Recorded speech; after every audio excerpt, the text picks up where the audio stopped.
My brother was given $10,000 for a house deposit. I was told, maybe just rent. I smiled and walked away. I never mentioned buying my first property, or my second, or my fifth. Then Mom looked up my name online, and suddenly, being the kind of son people overlook mostly just means they forget you're even sitting there. I was at my parents' dining table, working through leftover meatloaf that tasted a lot like regret pressed into a loaf pan, when my mom handed my brother Mason an envelope. Not a birthday thing, not a graduation surprise, just an ordinary Tuesday in April. Mason tore it open, and his eyes blew wide.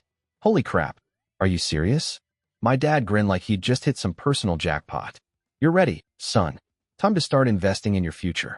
Mason pulled out a check and held it up like he'd just scored Willy Wonka's golden ticket. 10 grand. I kept chewing my meatloaf, which suddenly had the flavor of disappointment smothered in gravy.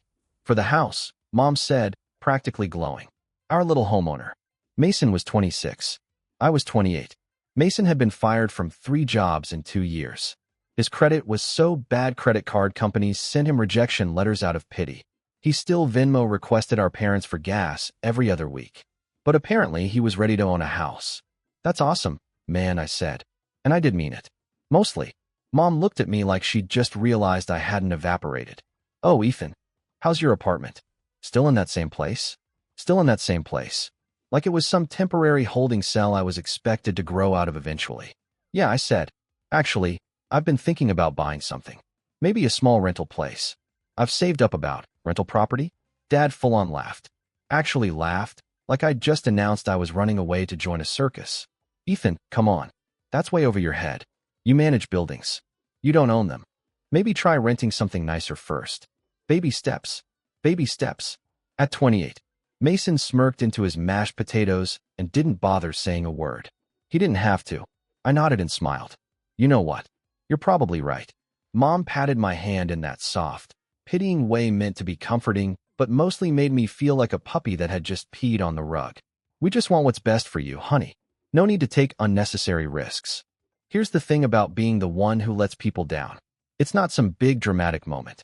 It's 1,000 tiny cuts that eventually spell out not good enough across your skin and scar tissue. When I was 12, I built this elaborate model city for school. Spent 3 weeks wiring tiny lights into each building. Won first place at the science fair. Dad's response, well, at least you're good with your hands. 2 months later, Mason snagged an honorable mention at a swim meet. Dad bought him a new laptop and took him to Disneyland. I got a pat on the back. Mom hadn't always been like this. When I was little, she'd sit beside me while I drew, hot chocolate in hand, telling me I'd be an architect someday, someone who built things. Then Mason started racking up wins, and I slowly turned into Ethan's doing fine in his own way, which is mom code for we've stopped expecting much. I drove back to my apartment. 3rd floor. No elevator. $1,150 a month for 520 square feet of cozy, which was really just code for you can touch all 4 walls without taking a step. My neighbors were a drummer who practiced at 2 in the morning and a woman named Linda who collected ceramic frogs, 47 of them, with backstories. But the place was mine. Well, I paid for it. On time. Every month. I sat on my couch, this brown quarter-life crisis monstrosity from Facebook Marketplace covered in questionable stains, and opened my laptop. For the last 6 months, I'd been doing something my family knew nothing about, actually studying real estate investing. Not YouTube fluff, real studying. I'd taken an online course, read 7 books, joined forums where real investors talked about cap rates and cash-on-cash returns. I even spent $300 on a weekend seminar. And I'd been saving every spare dollar for 3 years. No vacations. My last vacation was crashing on my buddy Tyler's hotel room floor because I couldn't afford my own. No new car. My 2008 Civic had 187,000 miles and a check engine light that might as well have been painted on. No eating out unless it was 2 for 1 at places with suspicious health scores. After 3 years, I'd scraped together 22 grand. I'd been watching this one property for 2 months, a duplex on the east side, foreclosed and bank-owned. The listing photos looked like crime scene evidence. Peeling paint, grass up to your knees. One window boarded with a 2012 campaign sign. But the bones were good. Both units were rented month to month to long-term tenants. Asking price, $89,000. I'd run the numbers so many times I could have done them in my sleep. With $20,000 down and a conventional loan at 6.5%, the mortgage came to about $550 a month. The rent brought in $1,400 total. After taxes, insurance, maintenance, and vacancy buffers, I'd clear around $400 profit monthly. Plus, I'd have an actual asset, something that could grow, something with my name on the deed. I'd already been pre-approved, already set up Friday's inspection. All that was left was making the offer. But I kept hearing Dad's laugh. That's way over your head. I stared at the listing, at my spreadsheets. Then I heard my own voice, the one that had survived 6 years of not being enough. Screw it. I emailed my agent, Karen. Let's do it. Full asking. Hovered over send. Clicked. And didn't tell my family a damn thing. The next 3 weeks dragged like a punishment. Offer accepted. Inspection. Appraisal. More paperwork than any sane human should ever deal with. My loan officer, Denise, called nonstop. We need proof of employment. We need your last 2 pay stubs. We need a letter explaining the coffee purchase from 2021. Okay, that last one was a slight exaggeration. Slight. Through all of this, I still went to Sunday dinners. The Sunday after my offer was in, Mason announced his mortgage approval. Closing in 3 weeks, he said as he passed the green beans. Mom got teary. Our boy, a homeowner. Dad raised his iced tea. To Mason. And to Smart Investments. I lifted my water. Stayed quiet. After dinner, while I loaded the dishwasher, Mom found me. You seem quiet tonight. Just tired. How's work? Fine. Still managing that complex? She asked while drying a plate with one of those live, laugh, love towels that always feel like they're trying too hard. You know, if you ever wanted to go back to school, your father and I could probably help with some of it. Some help, maybe, for maybe going back to school. Meanwhile, Mason gets 10 grand straight up in cash. I'm good, Mom. Really? Thanks. She squeezed my shoulder like she was comforting someone whose life she'd already decided was quietly tragic. We just worry about you. Translation, we've officially labeled your existence as concerning. At 11:47 p.m., my phone buzzed. Karen, appraisal came in at $91,000. You're clear to close. Congrats. I stared at that message for a full 5 minutes. I was actually going to own property. Part of me wanted to call my parents or shout it from my shaky third-floor apartment, but I didn't. This one was mine. Closing day hit 3 weeks later on a Thursday. I told my boss I had a dentist appointment, put on my one decent Target button-down, and drove to the title office that smelled like stale coffee and crushed spirits. It was just me, Karen, and Janice, the title officer who looked like she'd been around since paper first became a thing. Sign here. Initial here. Date here. I scribbled my name until my hand cramped. When we finished, Janice handed me a folder. Congratulations, Mr. Harlan. You're officially a property owner. I walked out carrying documents, 2 sets of keys, and a kind of pride I'd never felt before. The earned kind. I sat in my Civic and called my buddy Tyler. Yo, what's up? I did it. Closed today. Bought a property. Silence. Then, holy shit. That's incredible. Did you tell your folks yet? No. Why not? Because they'd find a way to turn it into a speech about how Mason's house is nicer. Fair point. So what now? Now I go see it. I drove straight to the duplex. Parked. Stared. It somehow looked worse than the photos. Weeds everywhere. Spray paint tagging the garage. One gutter absolutely defying gravity. But it was mine. I knocked on Unit A. A woman in her 50s, warm smile, opened the door. You must be Ethan. The new landlord. The new landlord. That was me. Just stopping by to introduce myself. She actually looked relieved. The last guy never fixed anything. The bathroom sink's been dripping for 3 months. I'll take care of it this weekend. Her face lit right up. Really? Really? I spent an hour walking through both units, making lists, so many lists, but standing there in my own building, talking to tenants who actually needed me. I felt something I hadn't felt in forever. Purpose. I snapped one photo, me holding the keys in front of the duplex. I almost posted it on Facebook. Almost sent it to the family group chat. Then I remembered Dad's laugh, Mom's pity pat, Mason's smirk. I deleted it.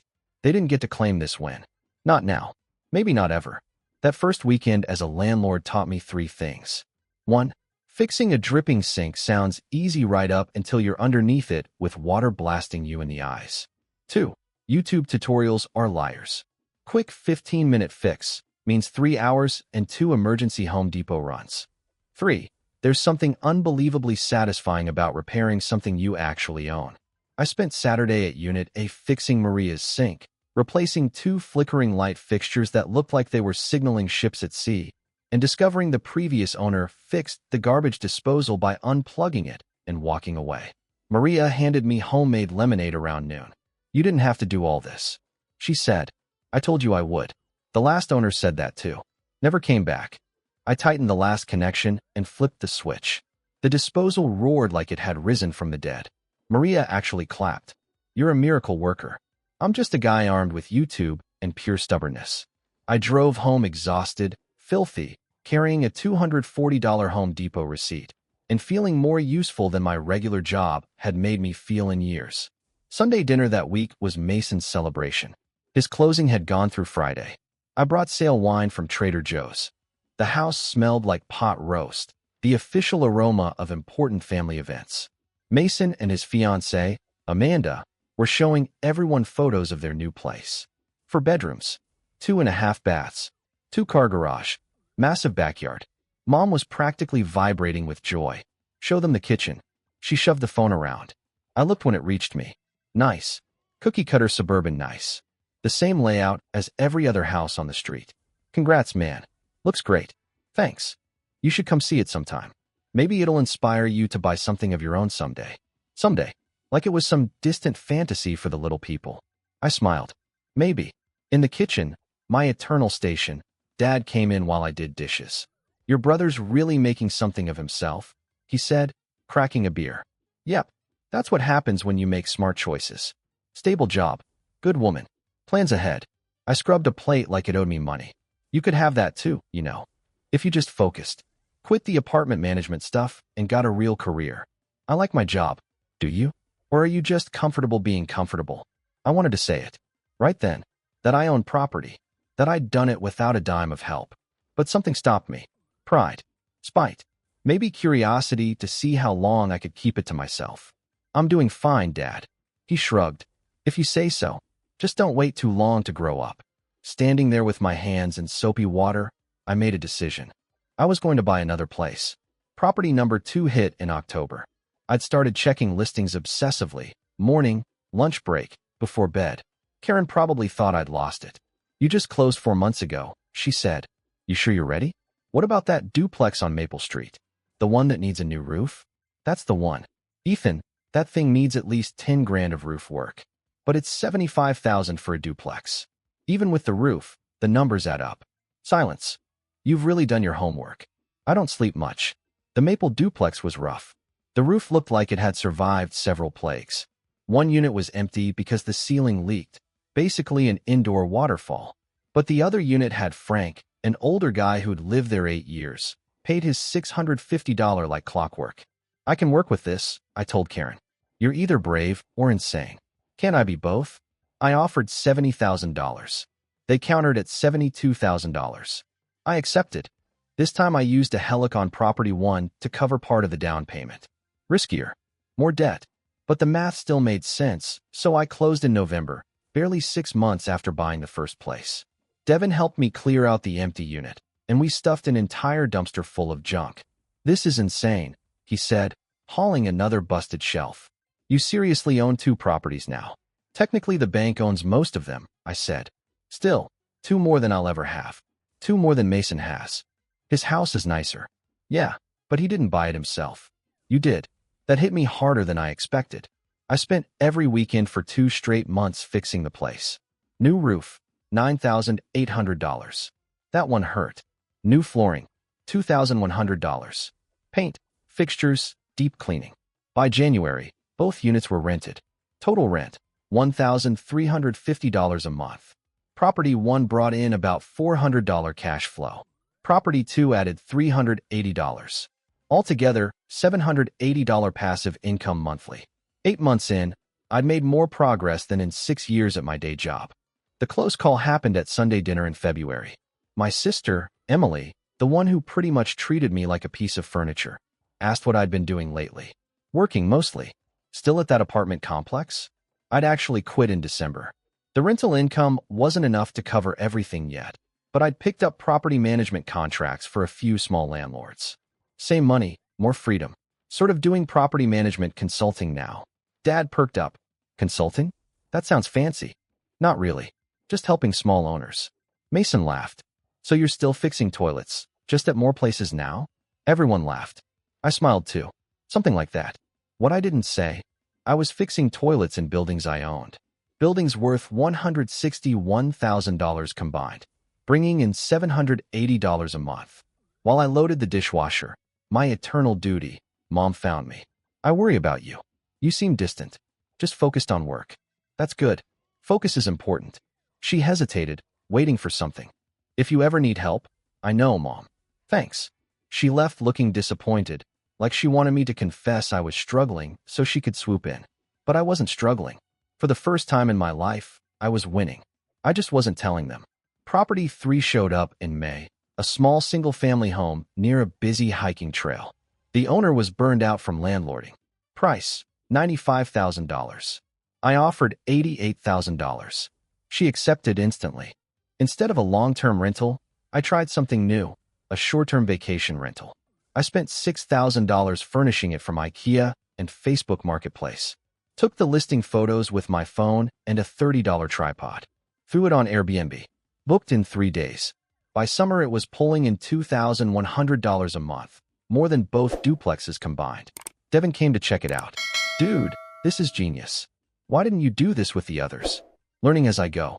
Each place teaches me something. 3 properties in a year. That's insane. It was. But it worked. Total cash flow, for $100 plus $380 plus $2,100. $2,880. After expenses and reserves, I kept around $1,800 a month. Not enough to quit consulting, but enough to feel genuinely solid for the first time ever. And my family knew none of it. The real close call happened at Mason's birthday barbecue in August. I was by the grill when Dad's friend Robert wandered up. He did commercial real estate and had known our family forever. Hey Ethan, your dad tells me you're doing property management. Yeah, something like that. Ever think about commercial? I've got a client looking for someone. I'm sticking to residential for now. Smart. Residential's booming. You investing too?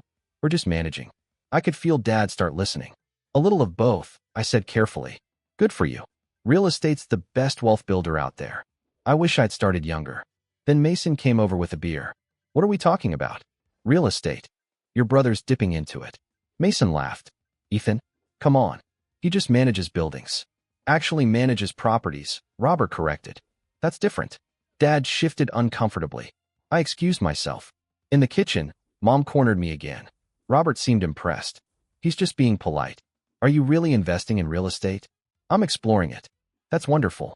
Maybe your father's wrong about needing baby steps. I left early. Told them I had an Airbnb check-in, which was true and extremely convenient. Driving home, something hit me. I'd been hiding this success because I was scared they'd tear it down or dismiss it. But the secret was getting harder to keep. And a small part of me wanted them to know, not for validation, just to make it clear they'd underestimated me completely. Property number 4 showed up in September. Nothing special. Another duplex, similar to the others, needed some work, had tenants, penciled out fine. But buying it pushed my total portfolio past $300,000. And that duplex was the one that eventually made the news. By October, I owned 4 properties, 11 rental units, cash flow of about $3,400 a month after expenses. I'd left consulting behind, managing my own places full-time now, which meant when people asked what I did, I kept it vague. Real estate. Like sales? Like investing? That usually shut down the conversation. Most people either got weird about money or assumed I was exaggerating. My family definitely assumed I was exaggerating. Thanksgiving was at my parents' place. I almost skipped it. I'd only gone to a handful of Sunday dinners in the last 6 months, and each one felt more like visiting strangers. But Mom called personally. Please come. I miss you. So I went. Mason and Amanda had news. You could practically see it on their glowing faces. We made it halfway through appetizers before Mason stood. Amanda and I have an announcement. We're pregnant. The room erupted. Mom cried. Dad hugged them. Emily squealed. I clapped and congratulated them. I meant it mostly. Conversation shifted right back to them. Baby names.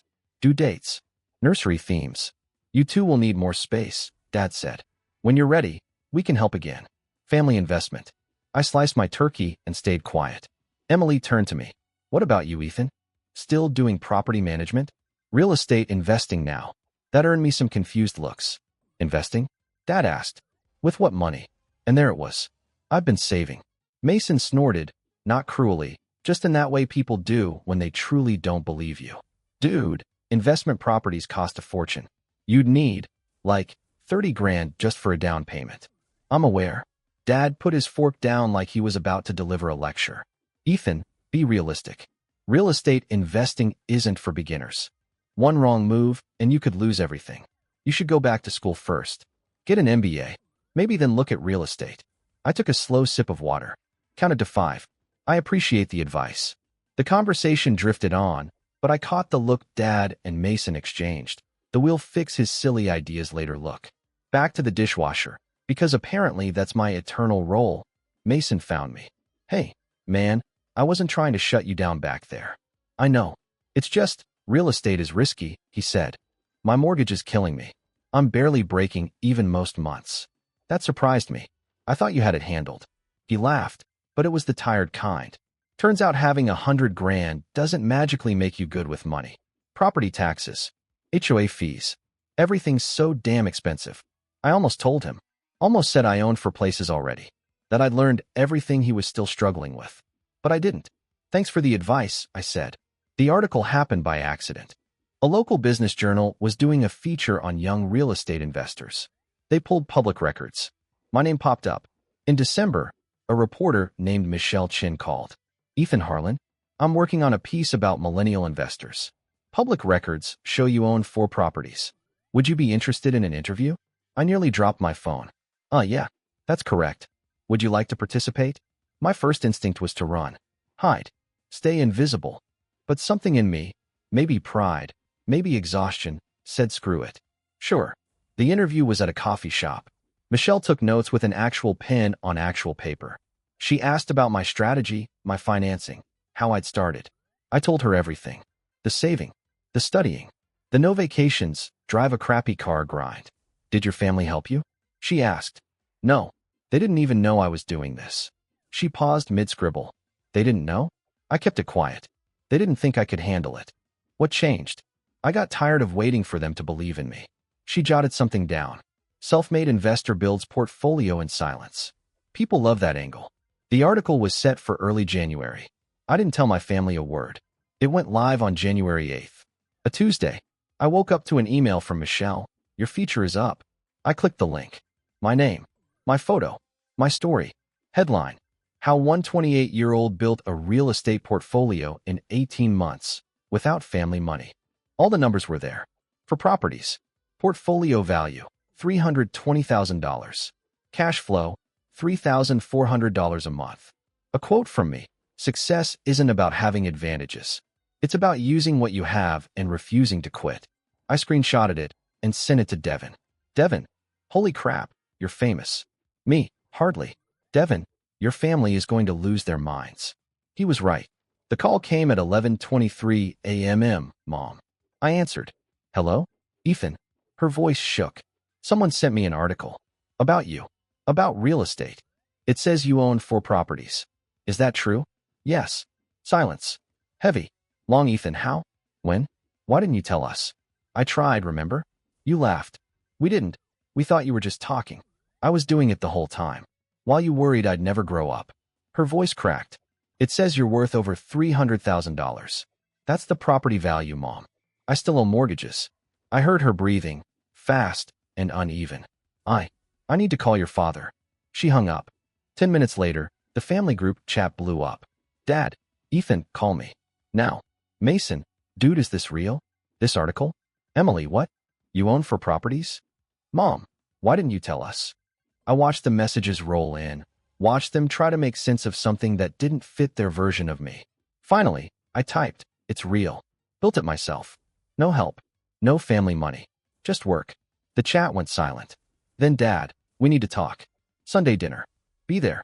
I stared at that message for a long time. Part of me wanted to say no. But another part, The one that had spent years trying to prove I wasn't invisible, wanted them to see the truth. "I'll be there," I typed. Then I closed my phone and went to check on property 2. Because whatever my family thought, I still had work to do. Real, meaningful work. Sunday arrived faster than I wanted. I pulled up at 4:55 p.m., wearing jeans and a hoodie because I'd stopped pretending to impress anyone. My beat-up Civic looked tiny next to Mason's shiny Audi. Mom opened the door before I even knocked. Her eyes were red. She'd been crying. "Ethan." "Hey, Mom." She hugged me too long, then stepped back crying again. "I'm so sorry. I'm so sorry." "Mom, it's fine." "It's not fine. We didn't see you." "Not really." Dad appeared behind her, looking older, almost deflated. "Come in, son." The dining room was set with the good plates.